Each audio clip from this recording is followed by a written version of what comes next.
Upbeat, mysterious music starts, then fades to a soft, ambient background. Have you ever heard that old fable about the scorpion and the frog? You know, the one where the scorpion asks for a ride across the river, promises not to sting but then does it anyway, dooming them both. It's a classic tale about how some creatures just can't change their nature. But what if I told you that in the real world things aren't always so black and white? What if I told you that sometimes a scorpion, a creature we see as a deadly predator, can become a protector? This is a story that unfolds not in a storybook, but in the wild, chaotic heart of the Amazon rainforest.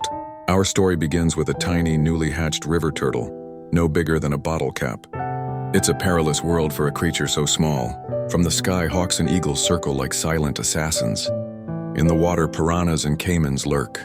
And on the ground, a whole host of dangers awaits, from jaguars to, well, scorpions. For this tiny turtle, life was a constant struggle for survival. Its first mission, a monumental trek from its sandy nest to the relative safety of the river, was a journey fraught with peril. It saw its siblings picked off one by one, snatched by birds from above, and dragged away by crabs from the side. Miraculously, our little hero made it to the water's edge. But the danger was far from over. Now let's introduce the other character in our story, a large, imposing Amazonian scorpion. With its menacing pincers and a tail tipped with a venomous stinger, this creature is the rainforest's quintessential predator. It moves with a silent, calculated confidence, an ancient hunter that has perfected its craft over millions of years. Its nature is to hunt, to subdue, to kill.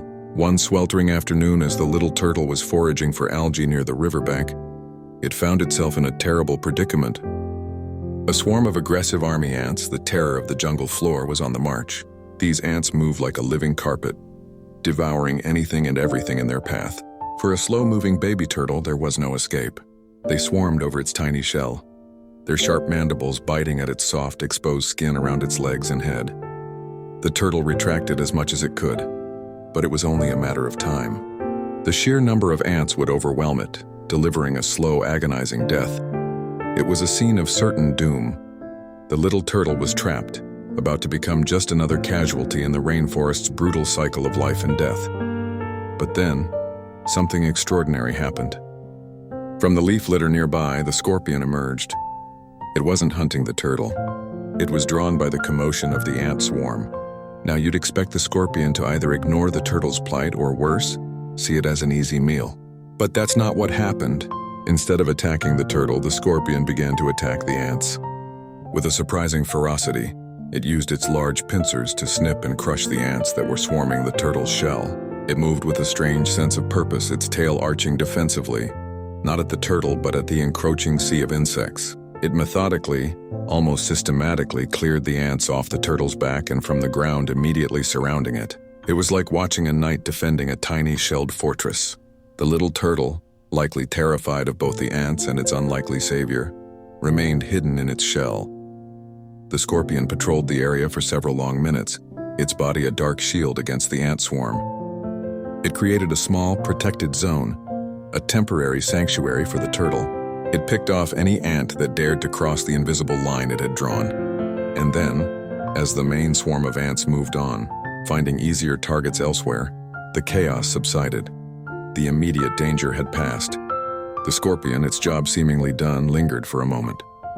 It nudged the turtle's shell gently with one of its pincers, almost as if to check if it was okay.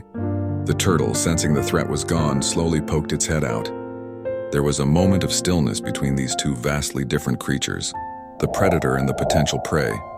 The scorpion, its venomous tail now lowered, simply turned and disappeared back into the undergrowth as silently as it had appeared. Freed from the ant attack, the little turtle, battered but alive, finally slipped into the cool, dark water of the river and swam away. So what happened here?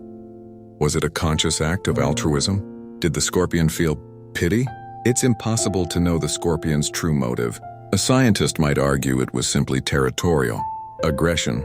The scorpion was defending its patch from the ants and the turtle just happened to be in the middle of it. Perhaps the commotion of the ants simply triggered the scorpion's predatory instinct, and they were the more logical target. But sometimes the why isn't as important as the what. What we saw was a moment that defied our expectations. A creature known for its deadly sting became a shield.